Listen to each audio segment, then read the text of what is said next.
안녕하십니까. JTV 뉴스입니다. 3.1운동 100주년에 최근에는 일본 불매운동까지 올해는 그 어느 때보다 일제 잔재를 청산하려는 움직임이 활발한데요. 전북 곳곳에 남아있는 일제 잔재 현장을 주혜인 기자가 둘러봤습니다. 일본의 전범기업 미쓰비시 창업자의 호에서 유래된 지명인 전주의 동산동.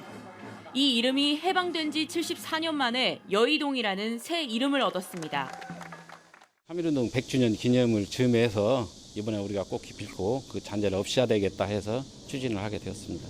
하지만 아직도 일제의 찌꺼기는 곳곳에 남아 있습니다. 전라북도가 문인협회의 운영을 맡긴 전북문학관. 친일 인명사전에 이름을 올린 시인 서정주의 전시에 친일 관련 작품은 쏙 빠졌습니다.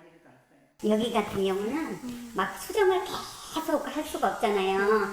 관장님 의견 들리고 학예자님 들리고 져달라고. 일제강점기 일본을 찬양하는 시를 여러 편 낸 시인 김혜강의 비석도 27년째 공원을 지키고 있습니다. 공원 입구에 들어서자마자 이렇게 바로 큼지막한 시비가 있는데요. 전주시에서 올해부터 철거를 추진하고 있지만 문인협회의 반발로 속도를 내지 못하고 있습니다. 교육 현장에도 일제식 용어가 남아 있습니다. 시정표와 시건장치, 납기와 절취선 등이 대표적입니다. 지금 딱 사회적 분위기도 그렇고 이제 일본 자체가 이제 우리나라에게 한 짓이 너무 심하고 사람들도 이제 대부분 싫어하는 쪽이잖아요. 그러니까 뭐 가능하면 바로는 불가능해도 조금 천천히씩이라도 없애가는 게 좋다고. 일제로부터 해방된 지 74년. 일본의 경제보복까지 더해진 상황에 일제잔재 청산에 속도를 내야 한다는 목소리가 높습니다. JTV 뉴스 주혜인입니다. 가뜩이나 비좁은 인도를 나눠 보행자와 자전거 이용자가 같이 쓰는 겸용도로 공사가 한창입니다. 자전거만 다니는 전용도로 개설은 주민 반대에 발목이 잡혀 있습니다. 하원우 기자의 보도입니다. 보도블록을 걷어내고 경계석을 쌓는 공사가 한창입니다. 인도를 반으로 나눠 한쪽은 보행로, 한쪽은 아스콘 포장을 씌워 자전거 도로로 만드는 겁니다. 자전거 도로입니다. 자전거 도로 쭉 연결해서 저기 공병원 앞에 거기까지 하는 게 저희 목적이에요. 폭이 4m도 안 되는 인도를 보행자와 자전거, 화단으로 나누다 보니 도로폭은 각각 1m 20cm에 불과합니다.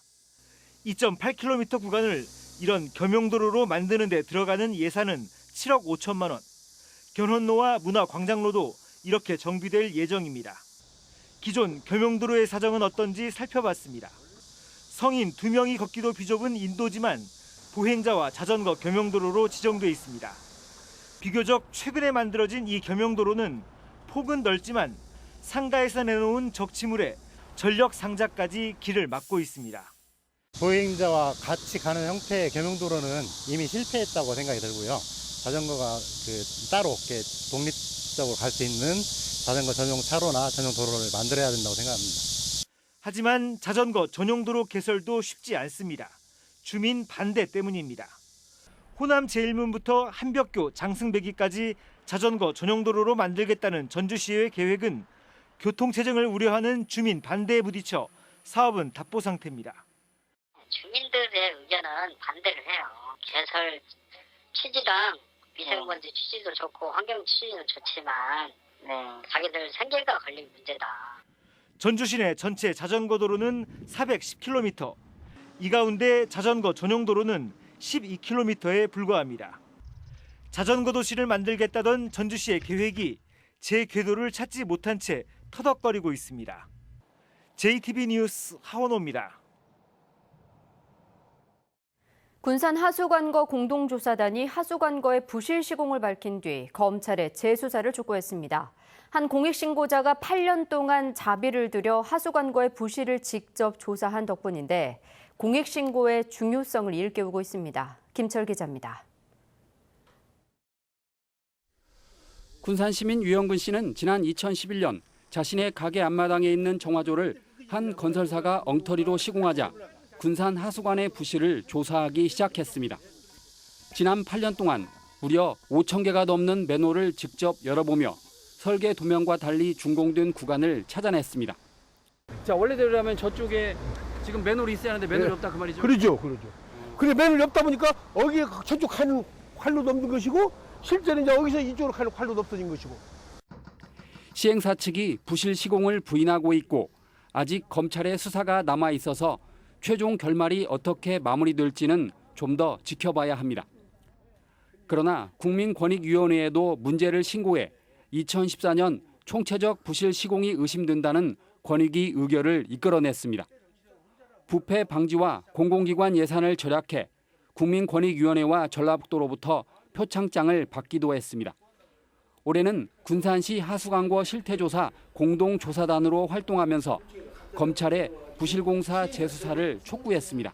혼자의 힘으로 공무원들과 큰 벽을 맞닥뜨려야 되는데 그때마다 굉장히 외롭고 힘들었을 거라는 생각이 들고 민원인 같은 분이 계셨기 때문에 오늘의 이런 성과물을 내지 않았는가라는 그 우수한 민원인이라고 평가를 할 수 있고 유 씨 같은 공익신고자가 많아질수록 우리 사회가 공정하고 투명한 사회로 한 걸음 더 나아갈 수 있습니다.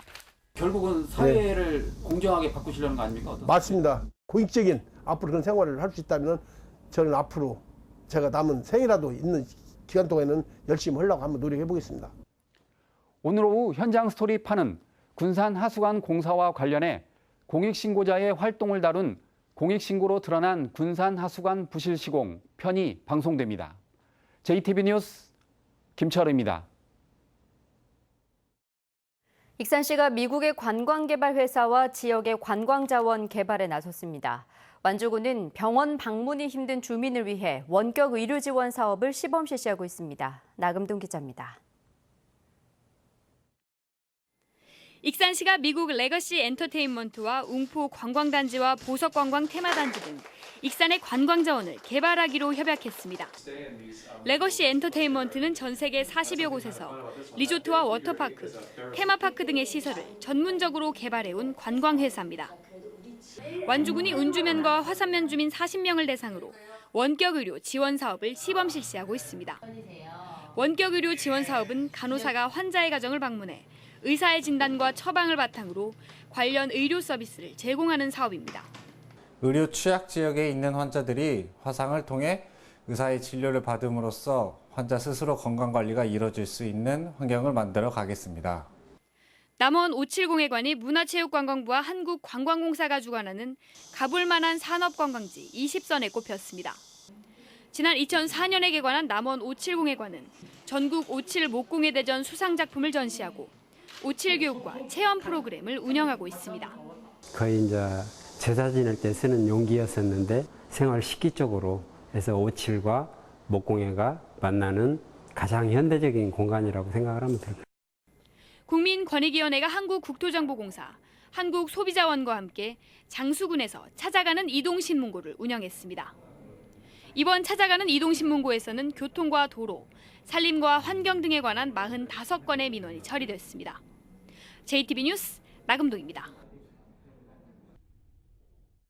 전라북도의 공원 일몰제 계획률은 좋지만 이를 실천하기 위한 예산 확보는 미흡한 것으로 나타났습니다. 국토교통부는 내년부터 도시계획상 공원 부지로 묶이고도 20년째 개발되지 않은 땅을 개발해야 하는 공원 일몰제가 시행된다면서 전북의 경우 공원 조성 계획률이 80%로 광역자치단체 가운데 5번째로 높다고 밝혔습니다. 그러나 공원 확보를 위해 3천억 원 이상의 지방채를 발행할 인천이나 제주와 달리 전북의 예산 확보 계획은 구체적이지 않은 것으로 조사됐습니다. 일본의 경제 제재로 일본 여행을 포기하는 관광객이 늘어나자 전라북도가 이들을 붙잡기 위해 전북의 관광지를 둘러보는 투어 패스를 50% 할인합니다.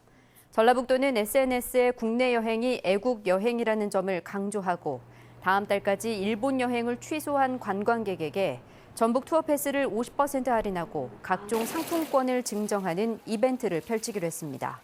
이와 함께 전북을 찾는 일본인 관광객이 감소할 것으로 보고 대신 중국과 동남아 관광객 유치를 위해 마케팅을 강화하기로 했습니다. 중소벤처기업진흥공단 전북본부가 도내 중소기업을 대상으로 326억 원 규모의 정책자금 신청을 받습니다. 이번 정책자금은 5,580억 원 규모의 정부의 중소벤처기업 정책자금 추경 예산 가운데 전북 지역에 배정된 것입니다. 이번 추경 예산은 일본 무역 규제 피해 기업과 시설 투자, 일자리 창출 기업 등에 집중될 예정입니다.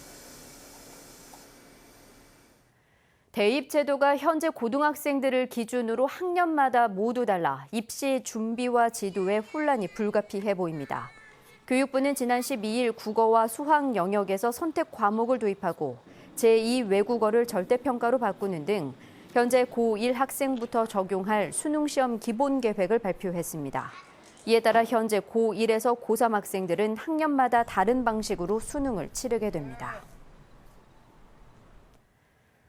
내년 3월에 전주와 완주에 유초중학교 7곳이 새로 문을 엽니다. 새로 문을 여는 학교는 전주 에코시티의 세술유치원과 자연초, 화정중을 비롯해 효천지구 효천초, 만성지구 영현중입니다. 완주에서는 봉동읍 삼봉리에 있는 청완초가 둔산리로 이전 개교하고 삼례 여중과 삼례중이 통폐합돼 삼례중으로 새롭게 출발합니다. 전북 지역 상공인들이 군산 중고차 수출 복합단지 조성을 촉구하며 내년도 국가 예산에 반영하라고 요구하고 나섰습니다. 전라북도 상공회의소협의회는 정부가 신규 보조사업 사전 적격성 심사에서 중고차 수출단지 사업에 대해 부적격 판정을 내려 내년 예산 확보에 어려움을 겪고 있다며 연간 600억 원의 경제 효과와 1,200개의 일자리 창출 등의 효과를 낼 것으로 기대되는 사업을 계획대로 시행하라고 촉구했습니다. 김제경찰서는 주차 문제로 다툰 뒤 이웃에게 흉기를 휘두른 66살 이모 씨를 특수상해 혐의로 불구속 입건했습니다. 이 씨는 어젯밤 10시쯤 사흘 전 주차 문제로 다투었던 김제시 신곡동 43살 김모 씨의 집에 찾아가 김 씨에게 흉기를 휘두른 혐의를 받고 있습니다. 태풍의 간접 영향으로 오늘은 대체로 흐린 가운데 낮한 때 비가 내리겠습니다. 예상 강수량은 내륙 지역을 중심으로 5에서 10mm입니다. 오늘 낮 최고 기온은 익산 31도, 전주 30도, 진안은 28도 등 어제보다 1, 2도가량 높겠습니다. 주말인 내일도 낮한 때 5에서 20mm의 비가 오겠습니다. 이후로는 다시 내륙 지역을 중심으로 32도 안팎의 무더위가 찾아오겠습니다.